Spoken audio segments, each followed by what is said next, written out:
আসসালামু আলাইকুম। আমরা এখন বিট এবং টমেটোর একসাথে জুস বানাবো। প্রথমে বিট এবং টমেটোগুলো ভালো করে ধুয়ে পরিষ্কার করে টুকরা করে কেটে নেওয়া হয়েছে। এরপর আমরা ব্লেন্ডারে দেওয়া হবে। ব্লেন্ডারে নেওয়া হয়েছে, একটু ফিল্টারে পানি যুক্ত করা হচ্ছে,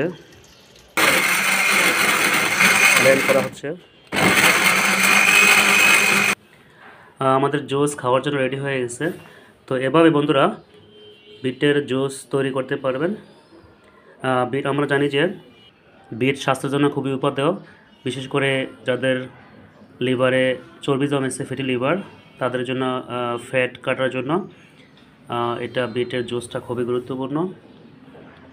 আর এখানে বিটের মধ্যে অ্যান্টিঅক্সিডেন্ট থেকে শুরু করে বিভিন্ন ধরনের ভিটামিন নামক কিছু পদার্থ বিদ্যমান, যা আমাদের স্বাস্থ্যের জন্য, রোগ প্রতিরোধের জন্য খুবই উপকারী।